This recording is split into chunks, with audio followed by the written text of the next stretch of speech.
अमर है अमर है वड्डे ओपन्न अमर है अमर है वड्डे ओपन्न अमर है अमर है वड्डे ओपन्न स्वतंत्र समरयोधुडु वड्डे ओपन्न अमर है स्वतंत्र समरयोधुडु वड्डे ओपन्न स्वतंत्र समरयोधुडु वड्डे ओपन्न अमर है वड्डे ओपन्न अमर है वड्डे ओपन्न अमर है स्वतंत्र समरयोधुडु वड्डे रा ओपन्न अमर है वड्डे ओपन्न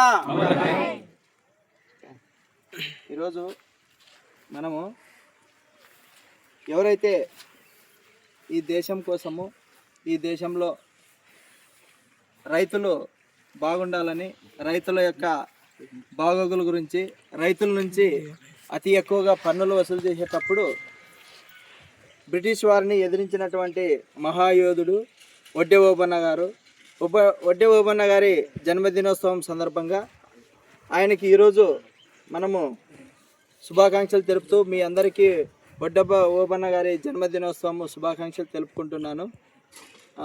ఆయన యొక్క జన్మదినం వచ్చేసి జనవరి 11వ తేదీ.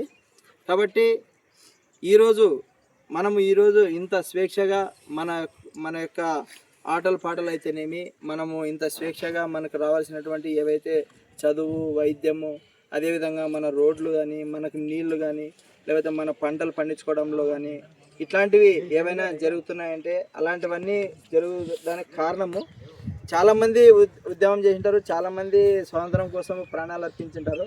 అందులో ఒక గొప్ప యోధుడు వడ్డే ఓబన్న. ఈయన మనకి ఉయ్యాలవాడ నరసింహారెడ్డి వెనక ఉండి ఆ యుద్ధంలో పాల్గొన్నటువంటి గొప్ప వ్యక్తి. ఈయన గురించి మనం ఎంత చెప్పుకుంటే కూడా తక్కువే. కానీ ఈయన వల్లనే రైతుల మీద ఉన్నటువంటి అత్యధికమైనటువంటి పన్నుల ద్వారా రైతులు చిన్నభిన్నమయ్యేవారు. అలాంటి ఉద్దేశాలను అలాంటి సన్నివేశాలను ఈయన ఖండించి బ్రిటిష్ వారికి ఎదురు తిరిగి ఈయన ఆ స్వాతంత్రం సంబంధించినటువంటి వ్యక్తి, స్వాతంత్ర ఉద్యమంలో పాల్గొన్నటువంటి వ్యక్తి. ఈయన స్ఫూర్తి తీసుకొని ఇప్పుడు కూడా మనము మన ప్రాంతంలో ఉన్నటువంటి సమస్యల గురించి మనము ఈయన స్ఫూర్తితో మన హక్కులను సాధించుకోవాలి. మన హక్కు ఏమంటే ఇప్పుడున్నటువంటి సమయంలో ఏమిటంటే నేను చెప్పేది, మనకు ఆదోని జిల్లా కావాలనేసి మనము ఉద్యమాలు చేస్తున్నాం. మన ఏరియాలో ఆదోని జిల్లా కావాలంటే మన ఆదోని ప్రాంతంలో ఉన్నటువంటి కర్నూలు పశ్చిమ ప్రాంతము, ఆ కర్నూలు పశ్చిమ ప్రాంతంలోన 5 నియోజకవర్గాలు ఆలూరు, పత్తికొండ, ఎమ్మిగనూరు, మంత్రాలయం, ఆదోని 5 నియోజకవర్గాలను కలుపుకొని జిల్లా చేయాలని మనము ఉద్యమం చేస్తున్నాము. ఆ ఉద్యమంలో భాగంగానే తప్పకుండా ఆదోని జిల్లా అయితేనే మనము నిరుద్యోగులుగా కాకుండా ఉద్యోగం సంపాదించుకోవడానికి అవకాశం ఉంటుంది. అదేవిధంగా పనులు లేక మనము ఉపాధి లేక వలసలు వెళ్తున్నాము చాలామంది.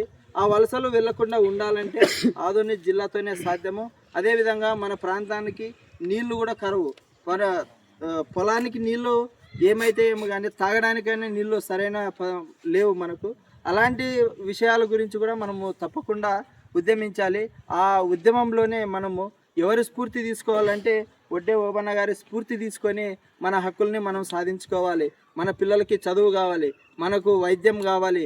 మనకు వైద్యం అంటే ఇప్పుడు చూస్తుంటాము, కార్పొరేట్ హాస్పిటల్లోకి వెళ్తే లక్షలు ఫీజులు చెల్లించుకోలేము. కానీ ఒకప్పుడు పెద్దలు చెప్పిన మాట ఏంటంటే, మనకు బాబాసాహెబ్ అంబేద్కర్ని చెప్పుకున్నట్లయితే ఆయన ఏమంటాడంటే విద్య, వైద్యము, తర్వాత వచ్చేసి ఇల్లు, ఇవన్నీ ఉచితంగా ఉండాలి. అందులో వచ్చేసి న్యాయము అనేది మనకి కోర్టులో కానీ ఇట్లాంటి వాటిలోన ఉచిత సలహాలు, ఉచితంగా న్యాయము అందిస్తే